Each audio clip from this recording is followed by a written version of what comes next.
Hello everybody and welcome. Today we're going to be walking through some review for our upcoming test in Unit 1. So tried to break it down by each of the major concepts we went over, and we have some test-like questions that we're just going to be walking through today. So I'll do a few examples from each of those sections and give you the opportunity to finish up the rest of them. And again, as always, any questions, definitely reach out. We're here to help out, and hopefully this will be a good guide to get us started. So let's get started here. Collinear for question number 1. So 3 points that are collinear. This means same line. So again, that vocab from that first video.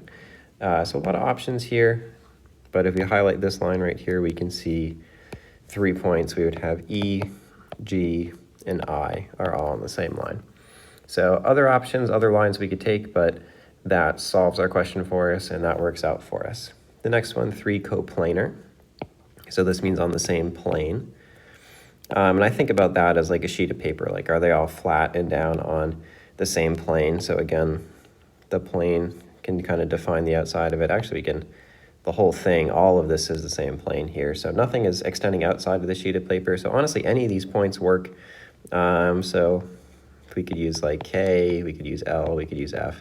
Any of those are on there. So some quick vocab here to finish up 3 through 8. Definitely look through those notes. If you're not sure, if you go to Google Classroom under our classwork tab in Unit 1, there is a teacher notes page and you'll be able to find all the definitions from the videos posted there. So just a big vocab slide to start off here.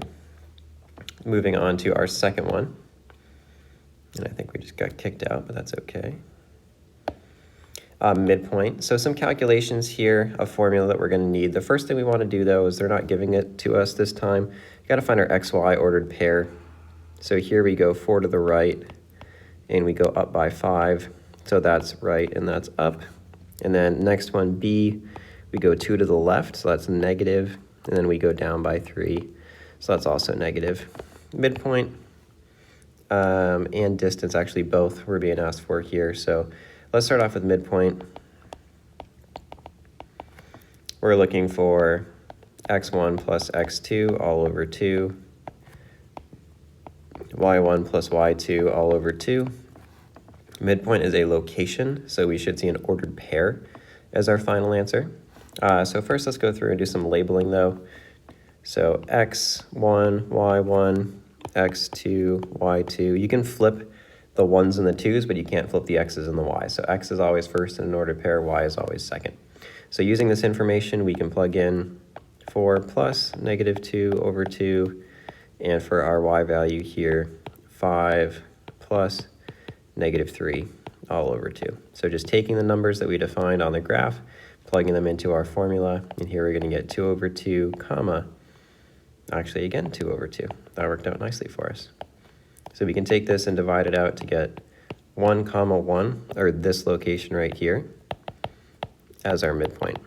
I'm going to write down the distance formula for you, and then you'll have the opportunity to practice plugging in the x1 and x2 that we already defined. So distance, we have x2 minus x1 all squared plus y2 minus y1, again all squared, and we take the whole root of that final answer, and their distance will just be a number. It'll be a measurement. All right, so another example where you will have some space here to practice finding distance on a graph. All right, next up we're going to move into some solving. So we have some information that we're given here. So t is between s and u, and they're telling us that su equals 36. So all the way from here to here, they're telling us equals 36. So like we've done many times now, we have part plus part equals whole. So our part, we have 5x and 3x plus 28. Again, defining this is the part that leads up to the big whole, which here is 36. So algebraically, we would just go through and solve this equation. So to help us out here, put those two together. We have our x's, our like terms, so we have, and I'm going to rewrite that. So 3 plus 5 gives us 8x. We bring our 28, our constant, down. 36 is on the right. We can subtract 28 from both sides. we'll be left with 8x only on the left side, 8 on the right side, so divide by 8 on both sides, and we get a final answer of x equals 1. So that answers part of this question, not all of it though. So there's the value of x. Now it's your job to go back and find what is st and what is tu now that we've solved for x. So you want to plug in for x in both of these equations to get our final answer. All right, another example on the bottom, a similar setup, so we can go through annotating it. And again, I'll give you the opportunity to do some of this practice. So we have part, and then our whole measure. So set that up just like we did above. And then just like before, go through and solve, and then make sure you are also giving the measures of the angle. So we want to solve for, we should get a y equals, and we also want to say that the first angle measure equals, and then the second angle measure equals as well. All right, moving on to our next example. So let's go through and annotate first. So GEC equals 37, GEC is right there. So we know that that is 37, and fill out the table below and explain why. So let's do the first one. So question number 1, AEG, and let's see here, A to E to G.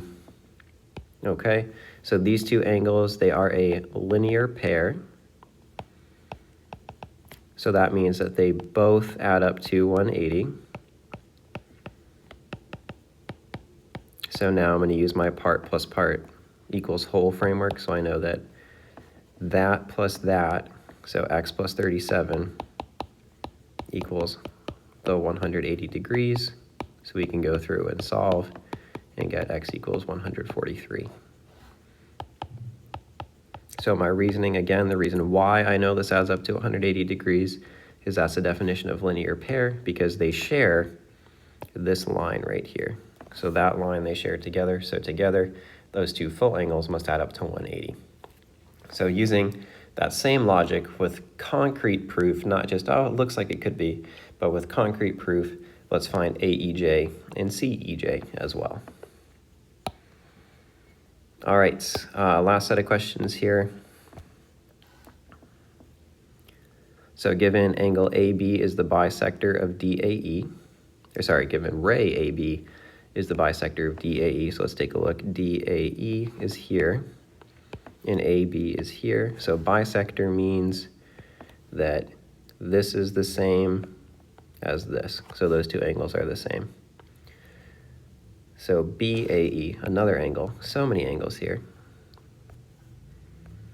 And again, that's why annotation is so key. It's just keeping track of everything.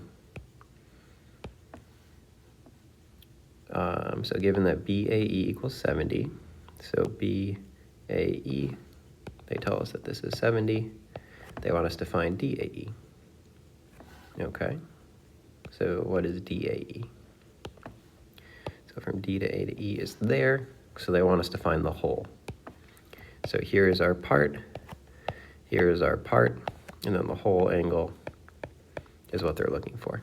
So another, again, very common framework for this unit is part and part is whole. So we know one part is 70. We know that this other part is identical because they said it's a bisector, so they're both the same. So our whole here gives us 140. So the measure of DAE equals 140 degrees.